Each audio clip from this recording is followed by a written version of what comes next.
Selanjutnya pengajian kitab Tafsir Al-Jailani sudah sampai pada surat Yunus ayat 5 dan 6 ya.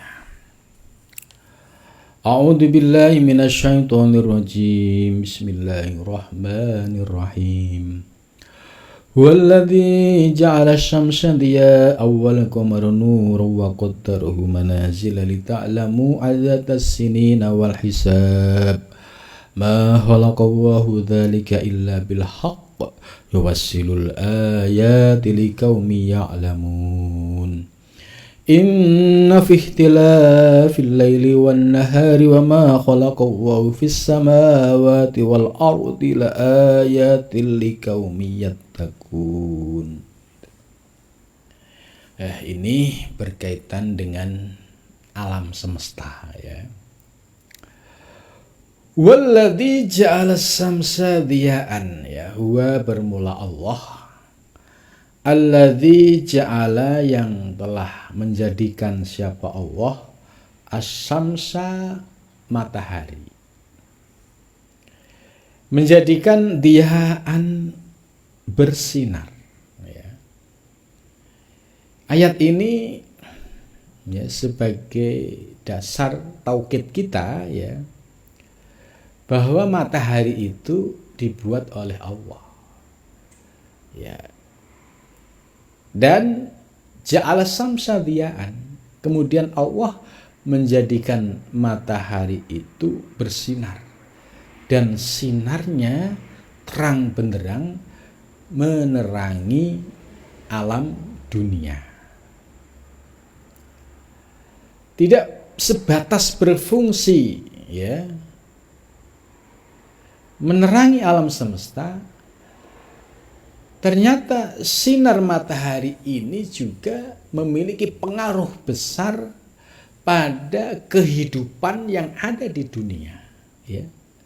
Seperti pohon-pohonan ya, kemudian binatang, termasuk manusia ya, semua membutuhkan yaitu cahaya matahari. Nah, dengan penjelasan ayat ini liyakuna dalilan ala kamali dhuhurihi. Kita sebagai umat manusia melihat ayat ini supaya tambah yakin bahwa matahari yang dibuat oleh Allah, yang memiliki cahaya yang luar biasa ini menunjukkan atas kesempurnaan dhuhurihi, yaitu kenyataan Allah Subhanahu wa ta'ala. Jadi dalam pandangan orang-orang yang memiliki pemahaman ilmu hakikat ya, ketika melihat cahaya matahari, ketika melihat matahari, langsung yang diingat itu Allah, karena yang menciptakan Allah. Jangan berhenti pada mataharinya gitu, karena matahari ini ada sang penciptanya. Nah, ini bagi orang-orang yang belajar ilmu hakikat ya, itu ketika melihat objek ya matahari ya, langsung pandangannya, oh ini kamali dhuhurihi, ini adalah kesempurnaan kenyataan Allah Subhanahu wa ta'ala. Karena dengan cahaya matahari ini sangat diperlukan oleh penduduk bumi ya. Andai matahari 24 jam ini tidak bisa memberikan cahaya kepada bumi ya, tidak bisa dibayangkan apa yang terjadi itu. Wa israkihi wa jalaihi wa anjilaihi, jadi cahaya yang terang benderang dan memiliki pengaruh yang besar terhadap kehidupan di bumi, yang menjadikan ekosistem ya di bumi ini semuanya harus dikembalikan kepada Allah Subhanahu wa taala sebagai dalil tentang sempurnanya, yaitu zuhurihi, kenyataan Allah Subhanahu wa taala. Kemudian yang berikutnya, wal qamaro ay waja'alal qamaro, ya. Dan Allah menjadikan bulan, ya, nuron, dengan cahaya, ya. Cahayanya bulan, ya, terang tapi tidak seterang matahari. Dan cahaya bulan juga diperlukan oleh tumbuh-tumbuhan yang ada di bumi.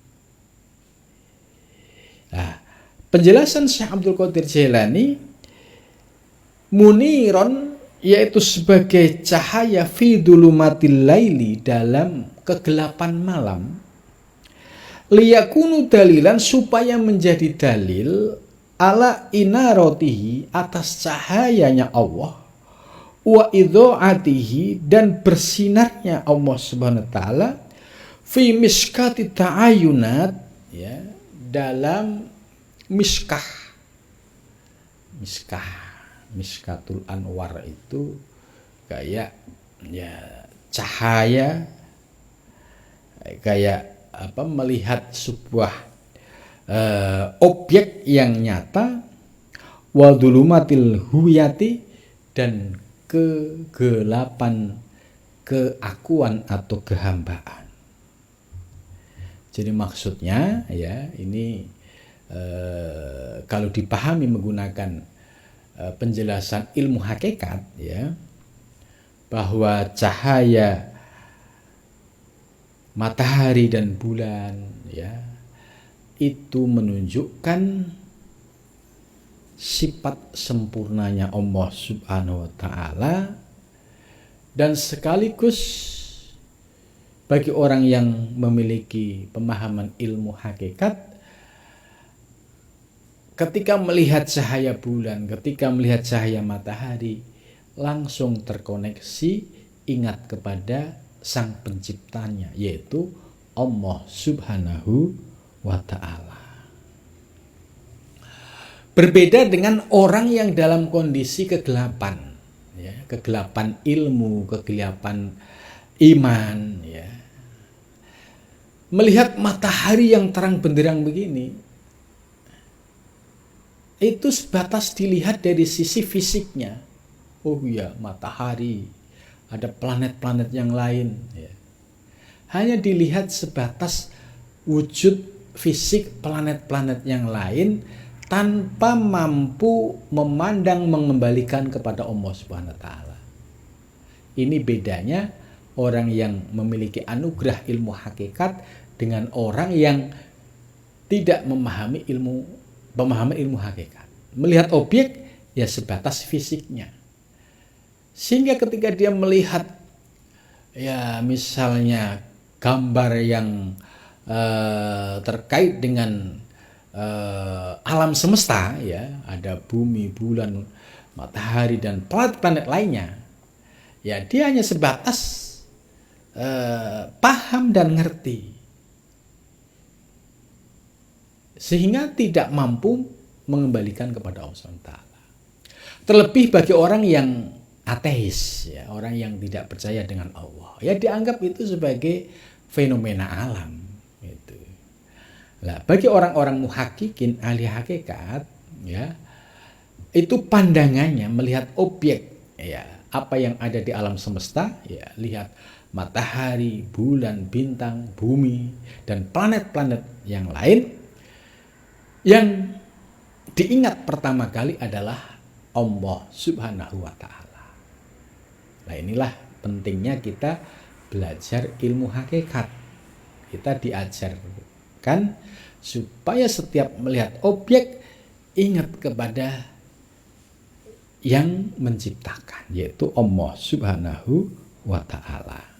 Nah, jadi di sini kita bisa memetakan, ya, ada orang awam yang dia melihat objek sebatas lahiriah, ini awam. Kemudian ada orang yang berpaham ilmu tauhid, ya hakikatnya bumi, bulan, matahari itu ciptaan Allah, ya hanya sebatas tauhid. Tapi kalau orang yang ahlu kasfi atau muhakikin, itu kelebihannya mampu memandang segala objek yang nyata di alam semesta kembali kepada Allah Subhanahu wa ta'ala. Sehingga melihat matahari ingat Allah, melihat bulan ingat Allah, melihat alam semesta ingat Allah, melihat planet-planet lain ingat Allah. Jadi akhirnya Allahu Akbar, hanya Allah yang maha besar, selain Allah kecil. Itu wa qaddarahu, dan Allah telah menetapkan, ya, manazilah, yaitu tempat atau orbitnya. Manazil ya posisi bumi, ya bulan, terus matahari, itu sudah waqaddaru, sudah ditetapkan oleh Allah. Dan termasuk bintang-bintang dan termasuk planet lain. Itu sudah waqaddarahu manazilah. Dari informasi ayat ini seharusnya, ya, bagi orang yang beriman semakin yakin bahwa jarak matahari, bulan, bumi, dan planet-planet yang lain itu sudah waqaddarahu manazilah, sudah ditetapkan oleh Allah, yaitu tempatnya atau orbitnya. Itu.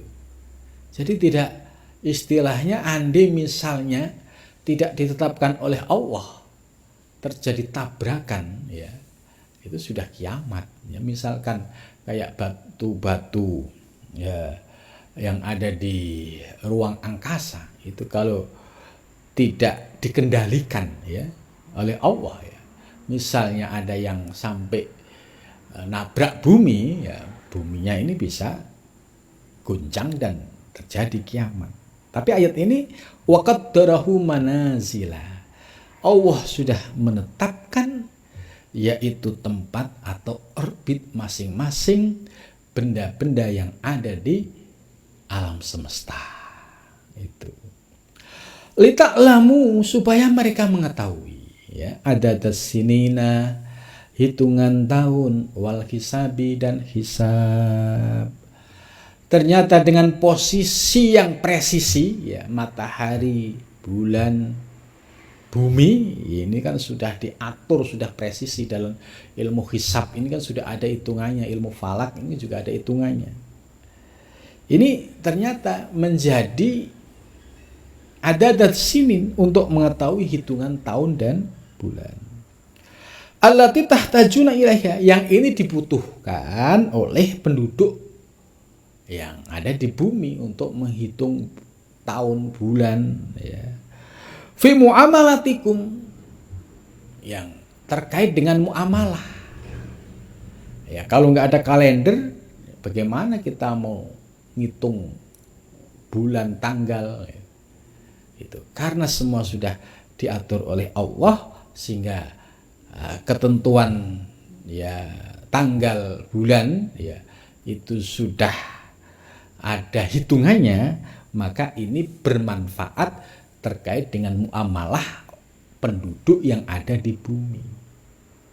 Itu seperti kayak kita mau keluar negeri, kalau hitungan tanggalnya sama, ya kita tidak akan terjadi banyak masalah. Coba kalau hitungan negara itu masing-masing beda, misalnya bedanya itu cukup banyak, ada 5 hari, 10 hari, problem gitu. Gitu. Wa tijaratikum, dan ini juga bermanfaat buat orang yang dagang, ya. Orang yang dagang ya juga bisa menghitung, mengkalkulasi soal waktu. Wa harsikum, dan terkait dengan pertanian. Ya, orang mau nanam itu kapan, musim hujan, musim kering, itu sudah punya hitungan. Kama qaddara manazila nurun nubuwah, sebagaimana Allah juga telah menetapkan orbit-orbit atau kedudukan-kedudukan nurun nubuwah, nur kenabian. Jadi ada nur dua, satu nur nubuwah, yang satu nurul wilayah. Nur nubuwah, nur kenabian mulai dari Nabi Adam berakhir pada Nabi Muhammad. Ini nur nubuwah. Jadi berproses dari Nabi Adam terus sampai Nabi Muhammad. Ini qaddaru manazilan nur nubuwah. Lah setelah Nabi Muhammad itu wafat, ya, berarti nur nubuwah kan sudah terhenti.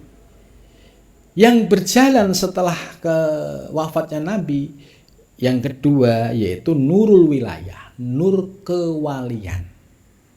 Maka sesudah Nabi Muhammad itu nggak ada nabi lagi, nggak ada orang yang ngaku-ngaku nabi kecuali orang yang nggak paham agama kemudian punya ambisi pengen jadi nabi. Tapi kalau orang yang paham ilmu agama, ya setelah nabi ya sebagai khotamul anbiya wal mursalin sudah tidak ada kenabian lagi. Maka yang ada adalah nurul wilayah, nur kewalian. Nah, nur kewalian itu terus berproses ya sampai sekarang dan yang akan datang bahkan sampai kiamat. Jadi wali-wali yang mendapatkan nur wilayah ini pasti selalu ada pada zamannya. Itu. Ini yang disebut nurul nubuwah dan nurul wilayah. Jadi kalau ada orang di zaman sekarang kok memiliki sumber pengetahuan yang istimewa, ya, istilahnya winarah, dan memiliki basyiratul qalbi, ya, ini berarti orang tersebut mendapatkan nurul wilayah. Lah, di dalam nurul wilayah ini ternyata ada struktur kewalian, ya. Jadi kalau kita baca kitab Al-Futuhat, ya, itu ada struktur kewalian, ya, mulai dari Al-Ghaus, ya, ini menurut Ibnu Arabi, ya, karena ada juga versi lain, ya, Al-Ghaus, Al-Imamani, ya. Jadi Al-Ghaus itu satu, Al-Imamani itu dua, ya, di alam ini ada dua, kalau Ghaus itu satu. Kemudian ada kutub 4. Kemudian ada lagi Abdal, Autad. Nah, itu strukturnya dari 1, 2, 4, 7, kemudian 40, terus 360. Nah, ini struktur kewalian yang ada di dalam kitab Al-Futuhat Al-Makkiyah. Lah, ini selalu ada di zamannya. Maka kita jangan terlalu pesimis bahwa di zaman sekarang ya sudah tidak ada wali. Nggak boleh berpendapat seperti itu, sama saja ini menganggap Allah lemah. Ya, karena bagi Allah mengangkat wali siapapun itu bisa jadi, dan itu otoritas ya hanya Allah yang tahu. Fi miskatil anbiya wal auliya al warisin. Jadi kenabian ya berhenti pada nurul nubuwah. Nah, setelah nurul nubuwah berhenti, kemudian nurul wilayah. Nurul wilayah ini akhirnya ya orang-orang yang mendapatkan nurul wilayah disebut al-auliya. Orang-orang yang mendapatkan nurul nubuwah disebut al-anbiya, para nabi. Lah, orang-orang yang hidup sesudah Nabi Muhammad kemudian mendapatkan nurul wilayah, mereka disebut al-auliya. Itulah al-auliya tadi strukturnya, ya, menurut versi Ibnu Arabi itu seperti tadi, ya. Al-warisina, mereka yang menjadi pewaris, minhum, yaitu dari mereka para nabi, dalam hal yaitu meneruskan risalah kenabian. Maka para wali yang hidup pada zaman sekarang dan akan datang, tetap yang dibawa itu adalah syariat Nabi Muhammad SAW, baik zahirun wa batinan. Tidak mungkin dia membuat syariat baru. Maka kalau ada ngaku-ngaku wali kemudian bawa aturan agama baru yang bertentangan dengan ajaran syariat Nabi Muhammad, itu ya fahuwa raddun, wajib ditolak.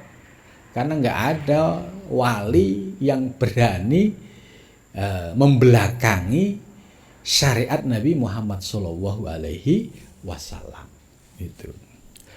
Lihat tasabu anwarul iman, ya, supaya cahaya iman ini terus berproses dari waktu ke waktu. Ya, contoh, ya, Nabi Muhammad meninggalkan kita sudah 14 abad. Jadi 1445 lah itu. 1400 tahun atau 14 abad. Kalau tidak ada nurul wilayah, ya nggak mungkin agama Islam itu akan sampai kepada kita. Karena ada nurul wilayah, nur kewalian, kemudian Allah menggerakkan, ya, orang-orang yang mendapatkan nur wilayah untuk terus berdakwah, menyampaikan ajaran Nabi Muhammad, ya, maka akhirnya cahaya keimanan ini bisa menyebar luas ke seluruh penjuru, gitu. Sehingga cahaya keimanan ini bisa menerangi kegelapan, ya, dan segala kemaksiatan. Min masobihi ulaikal umana, yaitu dari lampu-lampu orang-orang yang mendapatkan kepercayaan yang mulia tadi. Ya, contoh, ada seorang ustadz, ya, ustadz dia, ya, karena mendapatkan tugas harus ngajar, harus menyampaikan, dalam kondisi apapun dia akan istiqomah dan diberikan kekuatan oleh Allah istiqomah. Kenapa? Karena ini dalam rangka untuk mempertahankan cahaya lampu ilahiyah. Sekalipun bentuknya min masobih itu kayak lampu kecil gitulah. Yang namanya lampu kecil, lampu uplek kalau bahasa Jawa, lampu uplek. Sekalipun lampu uplek itu tidak apa-apa. Karena lampu uplek ini, lampu yang kecil, ini bisa menerangi bagi masyarakat sekitarnya. Nah, tentu cahaya-cahaya ini pun kualitasnya beda-beda. Ada yang cahayanya lampu uplek, ada yang cahayanya, ya, ibarat kayak lampu yang 10 watt, ada yang 30 watt, ada yang 50, ada yang terang benderang. Nah, semuanya ini tergantung dari power nurul wilayah. Nah, karena itu bersyukur kalau kita ini menjadi bagian dari masobih yang menghidupkan cahaya-cahaya lampu ilahiyah ini, ya, sekalipun hanya menerangi satu kampung. Dengan cahaya ini akhirnya satu kampung bisa ngerti agama Islam, bisa ngerti baca Quran, bisa ngerti tata cara sholat yang baik, bisa ngerti tentang ilmu tauhid, akhirnya bisa beribadah dengan baik. Ya, ini min masobihi ulaikal umana, orang-orang yang telah mendapatkan mandat, ya, dari Allah untuk mengemban tugas, yaitu sebagai orang-orang yang sebagai pewaris Nabi.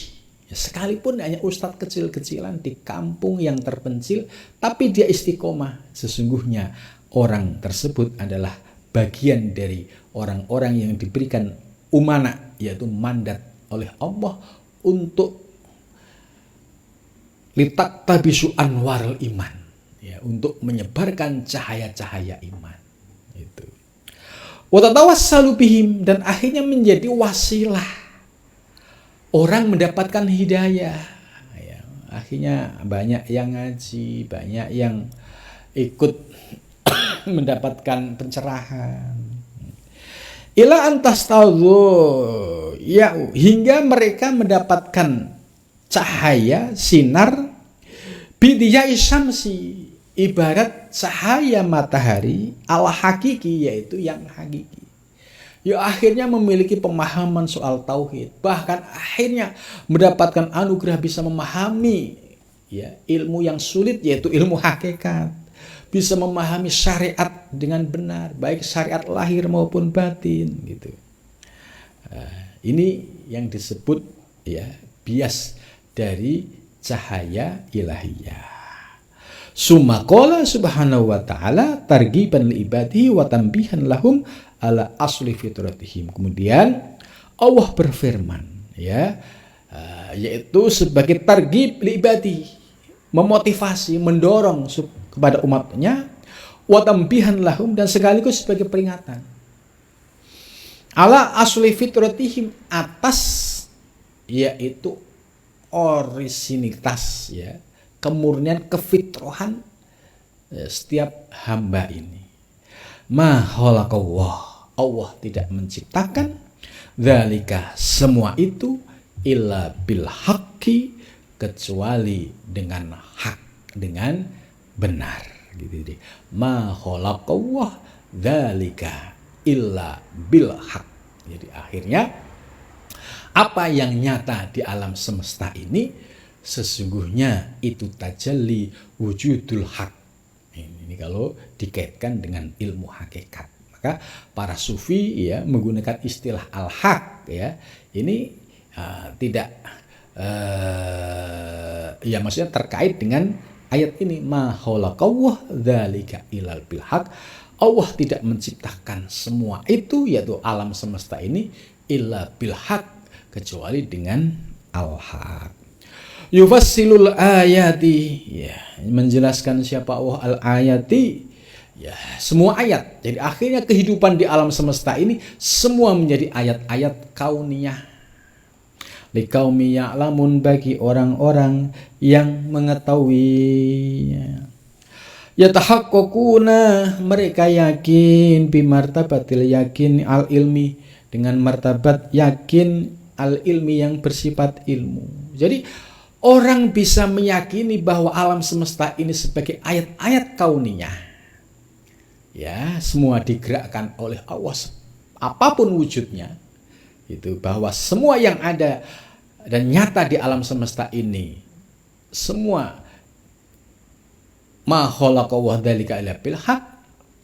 Lah, ini ada prosesnya. Ada kalanya baru sampai pada ilmu yakin, bimartabatil yakin al ilmi. Oh iya, benar juga ya, semua yang ada di alam semesta ini ya hakikatnya kembali kepada Allah Subhanahu wa taala.